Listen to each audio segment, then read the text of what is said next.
Welcome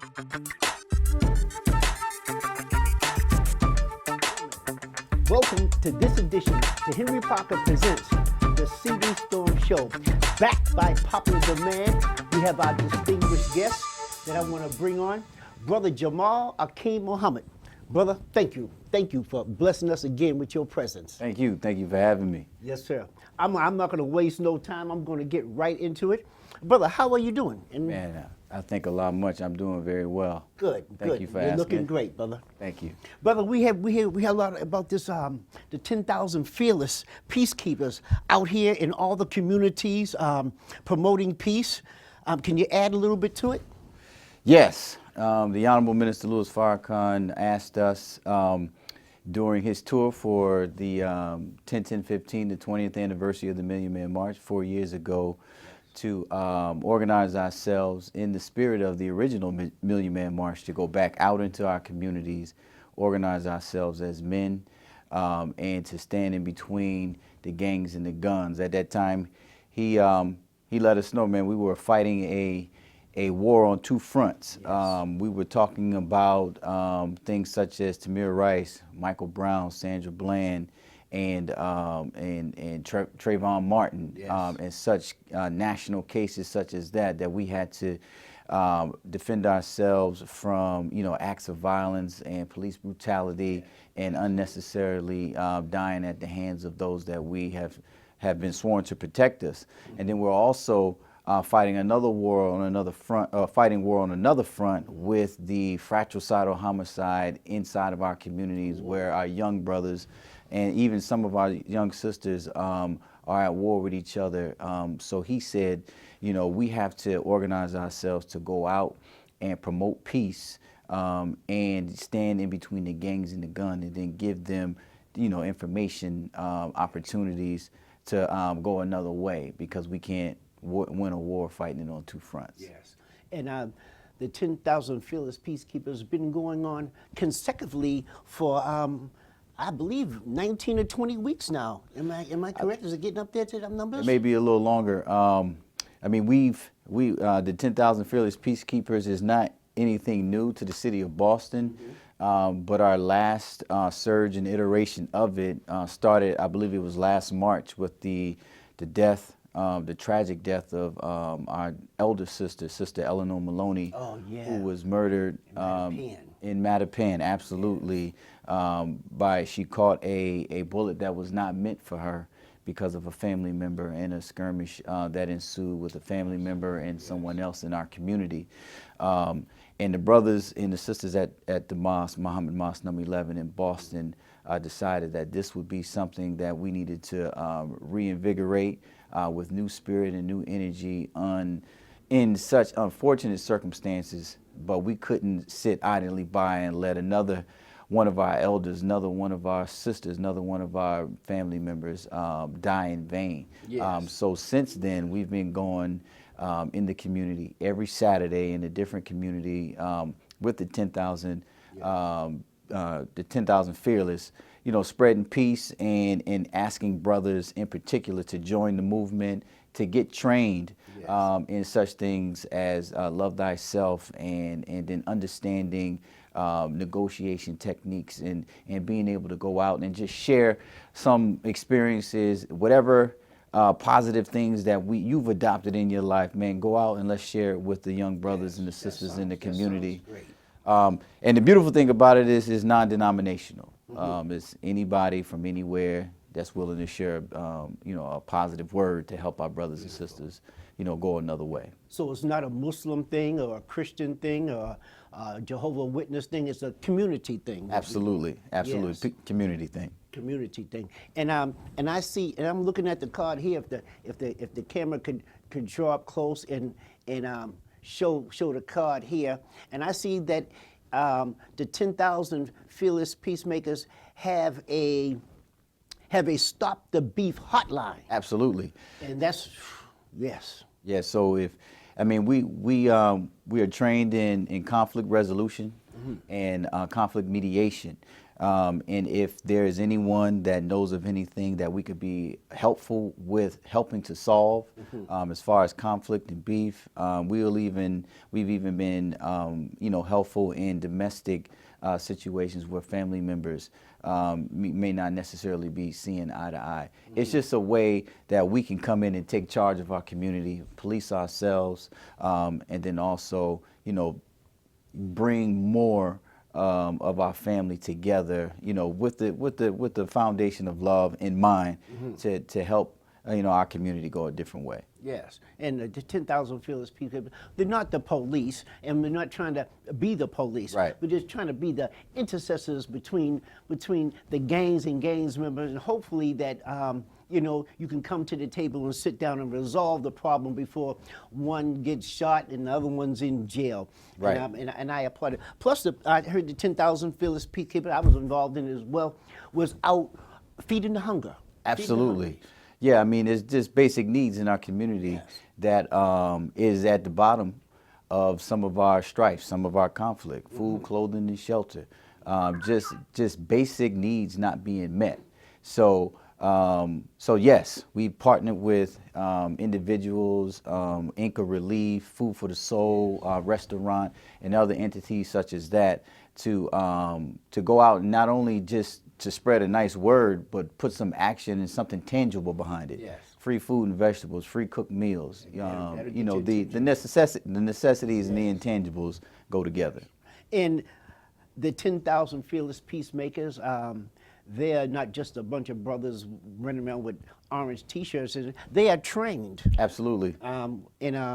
What are they trained in exactly? So there's a series of trainings that we have engaged the peacekeepers, the peacemakers in: conflict resolution, conflict mediation, first aid, basic self-defense techniques, CPR, yes, and first aid. Just the basic things that one would need to go out into the community to be serious about this work. It's not a glee club. It's not a choir boy. Not that there is anything wrong with that. It's not just a social. Even though there's a social aspect, but it's not just for social activities. These are serious men that care about our community and want to bring the people in our community something different. And I'm gonna read this Stop the Beef hotline to you. I want you to get your pencils and I want you to write it down. Stop the Beef hotline, 617-419-0396. Again, that's Stop the Beef hotline, 617-419-0396. If you see a situation going on and you think the 10,000 fearless peacemakers can intercede and stop something that could potentially be harmful to everyone involved, call that number. Again, 617-419-0396. Yes. Yeah, absolutely. Brother Jamoul. Yes. Brother, we know the 10,000, the Million Man March. That's Yes. what I want to talk about, the Million Man March. Yes. Because that was such a great event. Absolutely. But the mainstream media underplayed it. They really didn't bring it out like they would bring out any other thing, but it had made such an impact on families' lives. It actually changed lives. Crime rate went down since the Million Man March. Statistics shows it. Right. Touch about that. Well, the Million Man March is probably the singular most impactful event of my life. Everything that I've done since then of success comes out of my affiliation with the Nation of Islam, culminating in a singular moment in the Million Man March. Not only has it been underplayed, it has actually been written out of history. Wow. When we think about what it took to organize and mobilize 1.8 million black men on a Monday on their own dime to come from all parts of the country, all parts of the world into Washington, D.C. on one day. And there wasn't an entertainer, it wasn't a sporting event, there wasn't giving out free money, there was no jobs involved. This was black men accepting responsibility and reconciling with the wrongs and the deficiencies that we were guilty of in our communities, and taking rightful ownership of the things that we could change, taking a pledge and coming back to our communities to do something better. When you have the trajectory of what black men were facing at that time, we were categorized in the media, in the movie, in music, in mainstream media even, as thugs and inner city gangs and hustlers. I mean, it's terms of endearment to use the N-word. We were calling ourselves pimps and all kind of things. And then what was being done, that was ushering in a new day for how to handle black men, because we were under siege at that time in our community, you know, in response to the crack epidemic, which was a low-key war on black men, but it was coded as the war on drugs. Yes. It came out of the Nixon administration under benign neglect, and then furthered by, you know, President Reagan and George Herbert W. Bush, you know, who enticed a black man, I remember one time, to sell crack cocaine in front of the White House, to get him arrested, to use it as the tip of the spear to usher in new laws and policies. I remember growing up under the response that came out of the Central Park Five, even now known as the Exonerated Five, where black men, young black men, were categorized as wilding and savages, and this was setting up a power play where the National Guard and military was going to come into the inner cities and clean up and mow us down and kill us wholesale. But the Million Man March changed the whole perception and paradigm as it relates to black men in particular. So when you have a young Barack Obama who attends and become inspired to become a politician and a community organizer, and then becomes the president of the United States after being inspired by the Nation of Islam and the Million Man March, and other things, not just that, but he writes about it in his books. When you have, you know, 30,000 adoptions take place, when you have 1 million new registered voters come out of the Million Man March, when you have, like you said, crime reduction all over the city, here in the metropolitan Boston area, the crime rate went from triple digits to almost single digits in just a couple of years. And then you have federal programs and federal money coming in for community policing that was born out of the initiatives that were done right here in the Metro Boston area and then nationally. There was a lot of young men and women that were ushered into college and getting higher education and coming and taking that stuff and those credentials and coming back to the community to do something positive and then contribute. Just from the few things that I've mentioned. Yes. Right. For this not to be taught in school, for this not to be celebrated from a mainstream national approach every October is a tragedy and a crime. But we know that there is a plan to kind of hide our accomplishments, our history, in order to continue to try to write a narrative that just simply is an outright lie. It's just not true about the black community and black men in general. We have been at the foundation of everything that's successful about this country.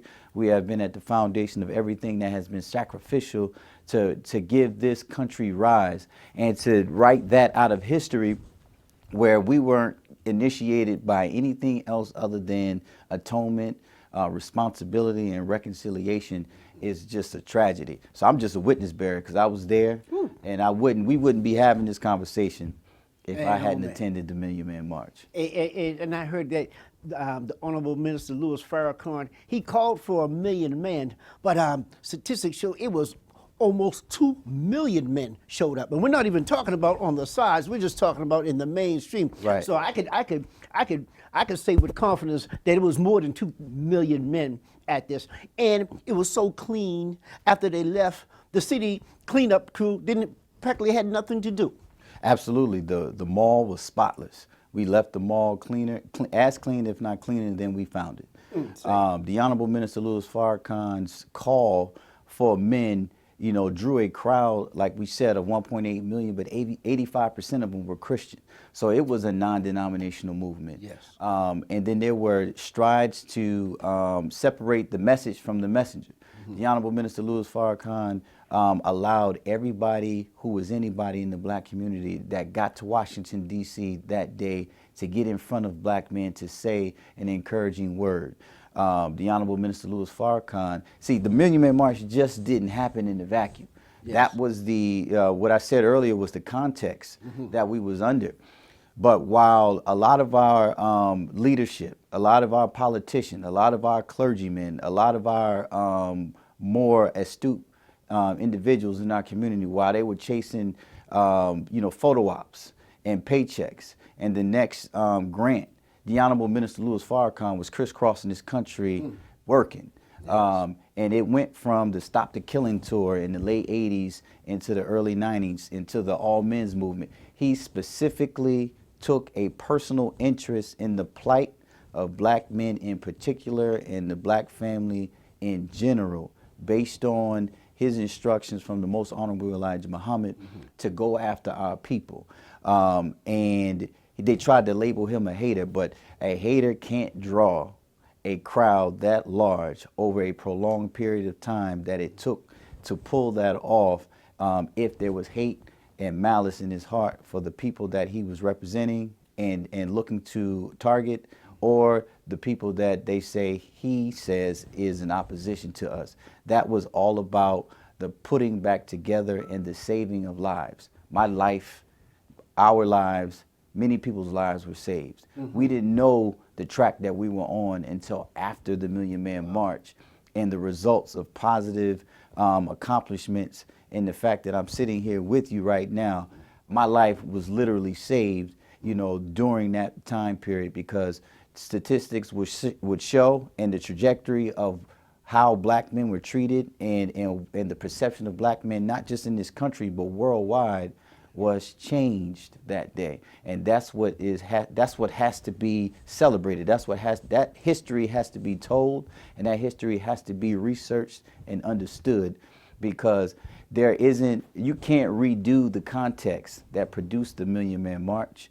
And because you can't reproduce it, we have to study it over and over again through the people that were positively affected by it. Yes, you heard that. And if you didn't know, you hear it now live on the CD Storm Show. Brother Jamoul, the importance of unity for our people, especially at this particular time in which we live. Everybody talks about, we are living in the last days. And how important is it to you that we adhere to the teachings of the Most Honorable Elijah Muhammad? Well, because the teachings of the Most Honorable Elijah Muhammad aren't local, they're not regional, they're not national, they're not just international, they are universal. Based on universal principles that anybody that wants to abide by universal law, that is the thread that runs between all religions, all philosophies, all walks of life, which is do unto others as I would want done unto me, and then live my life according to the nature in which I was created. That's the basis of the teachings of the Most Honorable Elijah Muhammad.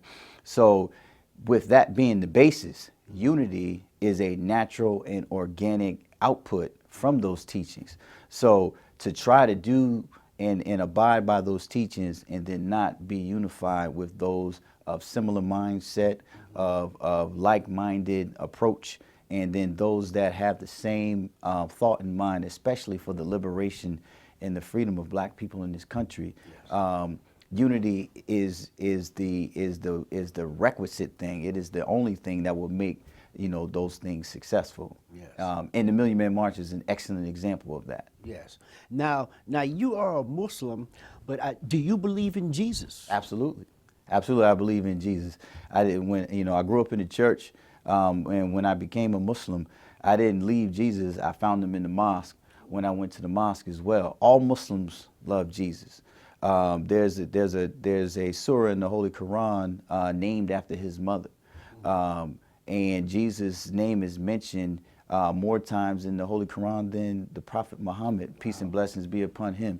And their teachings, and then the Quran and its teachings of Jesus bear witness to the truth of Jesus's writings in the Bible and the Gospel. So absolutely, there's no question. I couldn't be a Muslim and deny the greatness and the majesty of Jesus. Yes, yes. So how was your family? My family is well. Thank you Great. for asking. Yeah. I see your son. He's growing up. He's a smart young man, and he's a pleasure just to talk to. Yeah, you know? absolutely. So what's in store for Brother Jamoul? Oh, this just more work. More work. More work. I mean, we have a whole community to look after. We have the 10,000 Fearless to continue to Yes. ride the momentum, you know, for peace and sanctity in our community. The Nation of Islam is still on the move, still a necessity in our community, and man, that's more work than my personal lifetime can cover. Ooh. So Yes, sir. what's next for me is more the same. Yes, sir. Yes, sir. If people want to come visit the mosque, where is it located? The mosque is in beautiful Uptown Grove Hall, 10 Washington Street, and it is a institution in Boston. It's right on the corner of Blue Hill and Washington Street. You can't miss it. Sunday services start at 10:30, and we have our weekly study groups on Wednesday and Friday nights starting at 7:30. Okay, you got that, you know. Brother Jamoul, it's always a pleasure to Yep. have you here. Thank you. You know, in closing, for the young youth that's thinking about changing their life, know that they're headed on the wrong way, but just don't know where to turn. Can they turn to Muhammad's mosque? Absolutely, absolutely, Are absolutely. the doors open for them? Doors are open for them. You hear it. One more, I want to run this number by you because this is very, very important. And this Stop the Beef hotline is 617-419-0396. You can call it anytime, and there are mediations that take place. You just call that number. Thank you. Brother Jamoul, thank you for coming on the show. Thank you brother. for having me. You It's have a any pleasure. last words you want to say, brother, in closing? And may the peace and blessings of Allah be with all in the audience. Assalamu alaikum. That'll do it. Stay tuned. We'll be right back.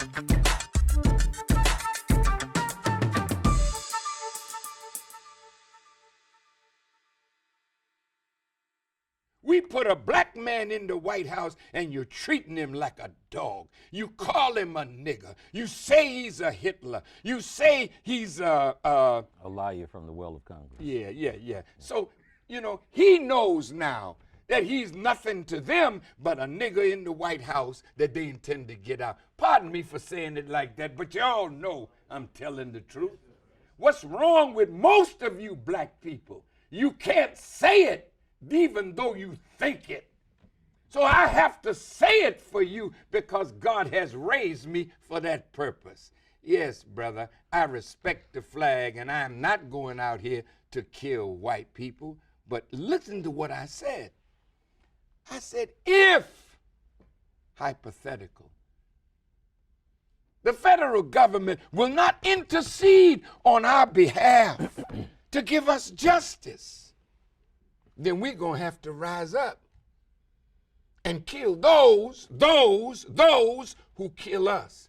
Well, if all you white people are trying to kill us, what the hell are you afraid of? It's those that kill us that need to be terrified. We're not getting justice, brother. The law of retaliation is what I quoted. It's in the Bible.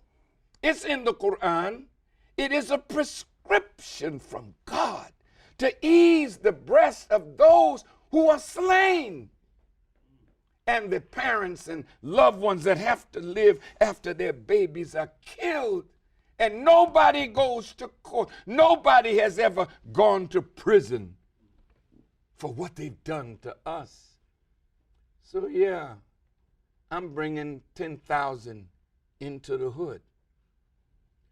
Our community is a cesspool. Giuliani said it right. Y'all talk about white police killing black people, but you all killing each other more than we kill you. He didn't tell a lie. Every weekend we putting our people in hospitals. Every weekend our women can't walk the streets in peace. Our elderly are afraid. Our children are slaughtered. We've got to stop this. How can I go to Washington and you come with me and we talk about what the government is doing, and we are not talking about what we should be doing to bring peace in our own community? I absolutely wanted to ask you about the responsibility of those in our community. Well, How you address that? we're raising 10,000 fearless. What is their mission? Their mission is to stand in the gap between the guns. No punk could do that. No coward could walk with us and do that. You got to be fearless to walk in between guns of Bloods and Crips and guns of disciples and others killing each other. We love our people. That's our power. No preacher can go in the community and stop this. Reverend said to me a few weeks ago, Farrakhan, if I send my deacon out there, he's not going to get no results. But if you send your people out there, the young will listen. Why is that, Reverend? Because we love our people. We don't go to our people with guns. We don't carry guns. No follower of the Honorable Elijah Muhammad is allowed to carry as much as a penknife. We are a people of peace, but we will fight with those who fight with us. So we're going into the community, but we want 10,000, but we got to train you, brothers, because you're filled with self-hatred. And we cannot allow you to deal with our people with a heart filled with self-hatred. But if you come to us, we will train you, we will teach you, so that your heart is filled with love for the people that you're going to serve and the people you're going to protect. And after we train you, we go into that community and make peace between our brothers, set up conflict resolution so that our women and children can play again in the streets and our elderly can walk the streets and feel safe. That's what the 10,000 fearless are for. And I believe there'll be 10,000 rising up in practically every major city who want to help bring peace in our community.